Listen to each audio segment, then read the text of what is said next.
Hey guys, Paul Argueta here. Thanks for tuning into my channel. Today I'm going to give you my top 5 tips on your wardrobe and business attire for real estate agents.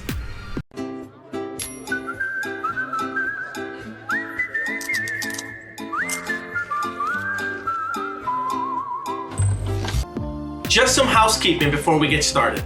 If you haven't already done so, make sure that you subscribe to our channel. In addition to that, I want you to ring the bell.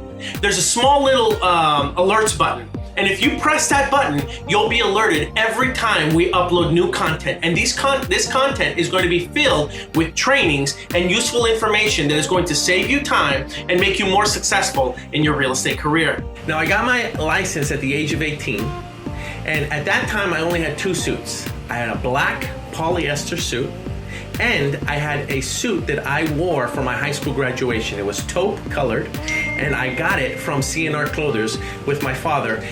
It was the C&R store over on Brand Boulevard in Glendale. Now, that may be revealing my age because most millennials won't know who C&R was, but that was the place that we would go to go get our suits when we were growing up and younger. So I rotated those 2 suits, and I didn't know any better, so I would even launder them myself in the washer and dryer, and then I would iron them, and anytime I had a business meeting, I would wear them. That was my story. And I remember going to business meetings, and I remember going to conferences, rotating those 2 suits, and that's how it was for me. So I do have some experience and some firsthand knowledge of what it's like to start, especially at a very young age, and not really have the right wardrobe or the perceived right wardrobe for this profession. So the first tip that I'm going to give everybody, tip number 1, is to dress for your audience. So if your market is in an area where everybody is wearing suits and business attire, then you want to make sure that you emulate that and that you are also wearing business suits and ties and dressing for the part.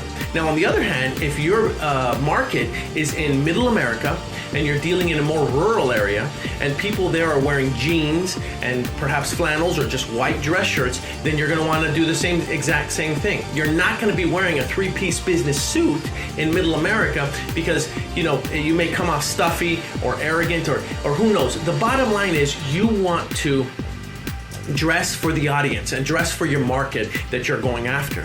And likewise, if you're marketing properties in a desert community where the temperatures could exceed 100 degrees, okay, you're not going to be wearing a 3-piece suit, right? Chances are they're going to be wearing khakis and golf shirts, maybe some long sleeve shirts, but same thing. You're going to want to make sure that you show up dressing like the community and dressing like the audience that you're going after, okay? If you're in a coastal area, okay, or if you're in one of the islands, okay, and you're selling real estate over on the island of Hawaii, and they're all wearing floral patterned shirts, maybe even on the coast of Florida, and that's something that they're wearing, then you would probably want to wear the exact same thing. So tip number 1, dress for the audience that you're going to market yourself to.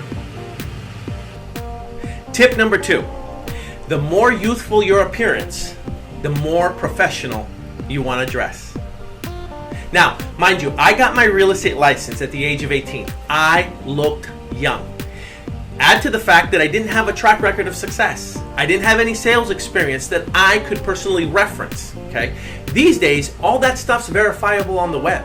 So if you have a youthful appearance, or if you just look young or you are young and you don't have that track record that someone can reference on the internet, in other words, your reputation doesn't precede you. They don't know about your sales history and they can't verify it anywhere. Then you most definitely want to dress more professional. Don't let your youthful appearance, don't let your young age work against you. The younger you look, the more youthful you appear, the more professional you want to dress. I know that I talked about dressing for the audience that you're going after. So, if you do have a youthful appearance, or you are younger and you don't have that track record of success that you can reference or that can be verified by your potential client, okay, then what you're going to want to do is you're going to want to dress more professional and you're going to want to up it just a little bit, up the ante just a little bit. So going back to what I said earlier, you want to dress for your market, right? It's not that difficult to make something look more professional. So let's use all the examples that I've already used. If you're in a business district where everybody is wearing, three-piece suits, wear the three-piece suit. Fine. If you're in middle America where it's more rural properties and people are wearing jeans and dress shirts, all you have to do to make it a little bit more professional is just throw on a sports coat, throw on a blazer, right? Same thing for the coastal properties. Same thing in the islands. A blazer can definitely make everything look a little bit more professional. It's not that difficult, but again, for that youthful appearance or the fact that you're younger, make sure that you dress a little bit more professional. Tip number 3, dress as if you have a meeting every day. Now listen, I realize that you're not going to have an appointment every day. You're not going to have a client to meet every day. You're not going to have a meeting every day. But if you go dress prepared, if you go dressed as if you have that meeting and you're in the attire that, again, catering to your audience, and you're ready for that meeting, what that does is it puts you in a position to win, not only mentally, but you're ready, right? And again, I'm a big believer that if you go in there with that mindset, dressed as if you have a meeting, then you know what? The meetings will come. Okay. Now, I know some people don't want to hear the whole law of attraction mumbo jumbo, but again, there's a theory that says if you go to sleep with your gym clothes on, you're more likely to wake up to go to the gym. You have a 70% chance of doing that more often. Okay. So my suggestion is come to the office, or even if you're not working at the office, even if you're staying at home, put on the attire, the business attire that you're going to be wearing for the audience that you're going after, whether or not you have a meeting. Tip number 4, when in doubt, be conservative.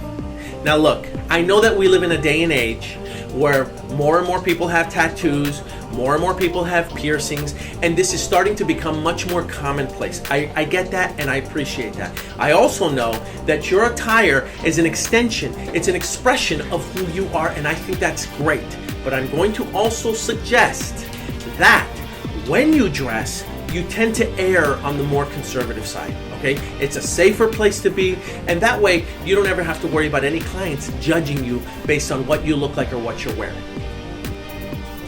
Tip number 5, when you don't have a big budget, rent your clothes.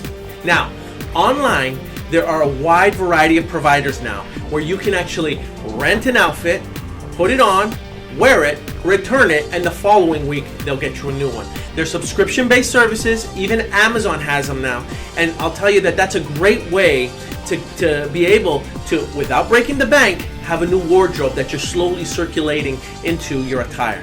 So if you don't want to break the bank and you don't have the budget to go out there and buy a brand new wardrobe, I highly suggest you use these rental services that provide you the opportunity to rent your wardrobe for the audience that you're going after.